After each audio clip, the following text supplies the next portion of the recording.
As far as I know, 3M has been engaged deeply with Chinese market for over 3 decades. China was considered as something with huge market, and China is also a very important global manufacturing hub. So what kind of opportunities will that bring to the multinationals like 3M? So China is actually our largest market in the world outside of the US. We've seen incredible opportunity. We've had some tough times, the globe has, as it relates to economic recovery, but we've also seen recovery start to occur now in the last several months, and we think we're on an upward trajectory. We've seen the Chinese government ease restrictions, we've seen them be better with regulations, and we've seen them use incentives to encourage businesses to try to expand on a multinational basis, and that's something that we're continuing to work on.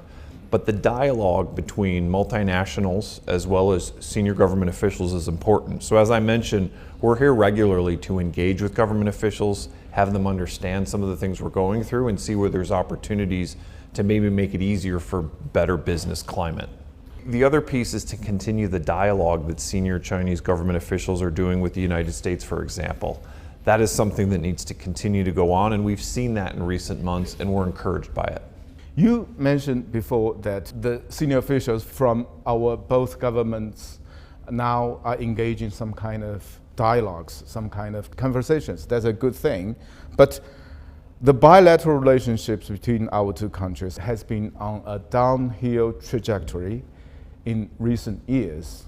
What is the impact to our two countries or even to the whole world economy?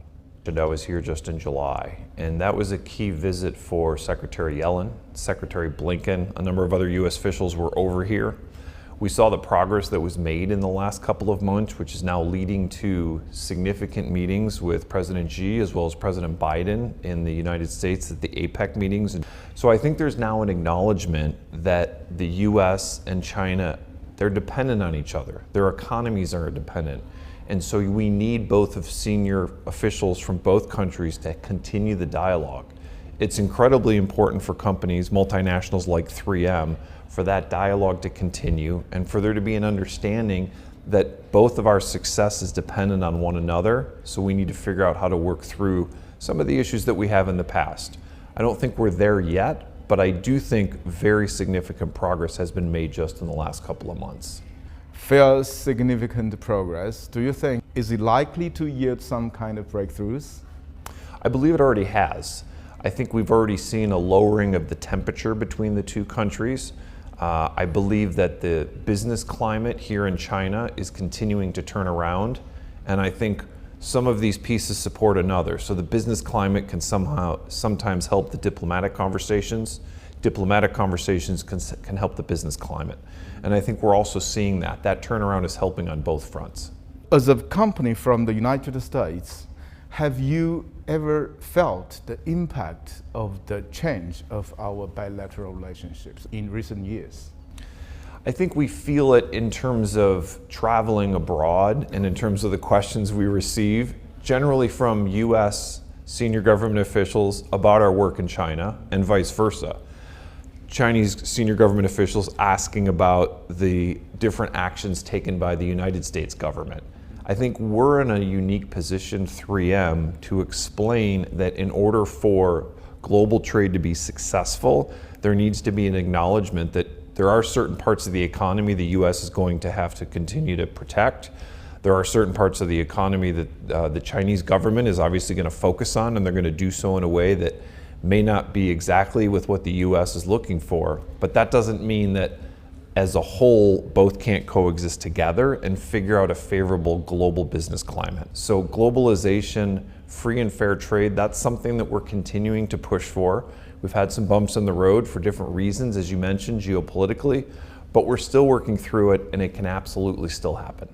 As a member from the business community, how do you expect the Sino-US relationship? So what is the normal, healthy bilateral relationship do you expect? I think that the business community has a tough job to somehow and sometimes educate both governments about our role and why it's important, and have them understand the benefits for a company like 3M that can do well in the US and also do well in China, and how that's better, frankly, to raise up the global economy. I expect a continued progress on what we've seen the last few months. I think that there is finally an acknowledgement between both governments that having an open and transparent dialogue about some of the challenges, but as important about the opportunities. I think that's what we're not just hopeful, but we believe is already occurring as we're moving forward. So we're optimistic. We're optimistic that these continued conversations, and these aren't huge steps that can be taken. These are baby steps, as we say sometimes, that need to be taken in terms of continuing the dialogue with senior level officials, as well as now with the heads of state, which is going to occur in just a couple of weeks. To tackle the climate change is believed to be one of the most promising areas that our two countries can cooperate. What does that mean to 3M's business? Sustainability is core to 3M. We've actually pledged $1 billion to focus on becoming carbon neutral, to focus on reducing our water use, improving water use, and also reducing our use of plastics. We've seen results, we're encouraged, but we also have a lot of work to do. Not only 3M, but both nations do. I think what we're going to see moving forward is those are 3 or 4 areas where our countries can work together. How do we work on achieving carbon neutrality? How do we work on reducing water use, improving water quality, and then together as well, how do we reduce the use of plastics?